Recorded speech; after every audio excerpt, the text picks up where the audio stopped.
Voici ce que nous allons réaliser. Nous commençons par débiter le carton bois en partant d'un bord franc, c'est-à-dire un bord net et droit, et nous traçons la parallèle en ajoutant 1,5 cm à la largeur maximale voulue.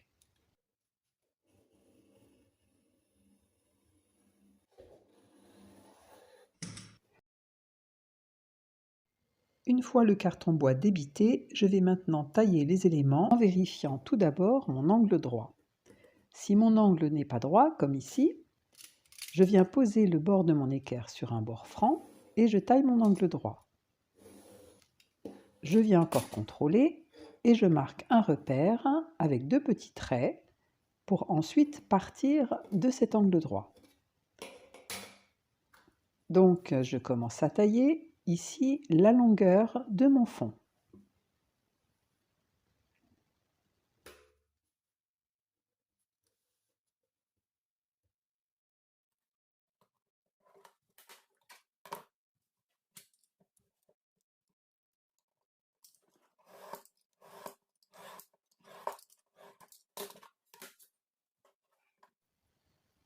Je retaille sa largeur exacte puisque j'avais ajouté une marge de 1,5 cm quand j'ai débité.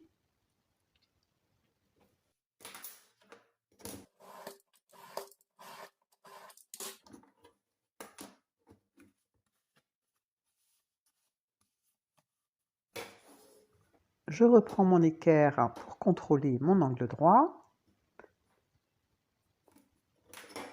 et je taille maintenant les grands côtés dans leur longueur.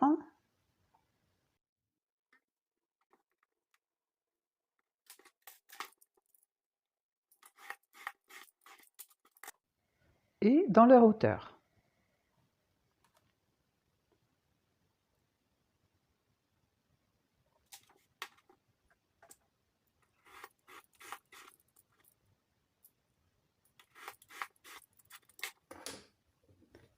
Un autre principe est de contrôler au fur et à mesure les coupes. Comme ici, j'ai vérifié que mon fond et les grands côtés sont bien égaux. Pour les petits côtés, c'est en visionnant la vidéo que je m'aperçois que j'ai pris le reste de carton des grands côtés, alors que j'aurais dû utiliser l'autre morceau et les tailler dans l'autre sens. Et je vérifie la hauteur égale des 4 côtés. Je vérifie maintenant que mes bords sont bien nets et si besoin, je passe un papier abrasif. Pour émeriser bien droit, je peux coller un morceau de papier émeri sur un morceau de carton bois. J'ai collé un grain 120 et du 400, c'est-à-dire plus fin et plus adapté pour ne pas enlever trop de fibres. On passe au montage en commençant par les grands côtés. Le premier est plus difficile à monter, les suivants sont plus simples puisqu'il y a un autre bord sur lequel s'appuyer. Un petit rappel en passant de la colle employée. Je viens poser un petit bourrelet de colle le long de l'épaisseur du carton bois.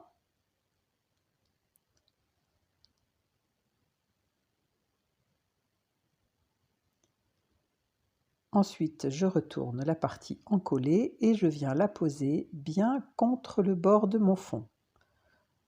Je passe un doigt ou un pinceau propre pour enlever la colle qui déborde et je garde un chiffon à proximité pour m'essuyer les doigts.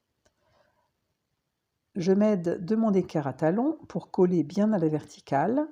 Je peux utiliser un autre objet qui soit bien à angle droit, assez lourd et qui ne resterait pas encollé si de la colle a débordé. N'hésitez pas à maintenir un bon moment le temps que la colle prenne. On passe maintenant au petit côté, puis on arrive au second grand côté qui doit bien s'ajuster. Et enfin la mise sous poids sous une épaisseur de carton pour bien répartir la pression. De nouveau, je vérifie les bords et les coins et je ponce légèrement si besoin.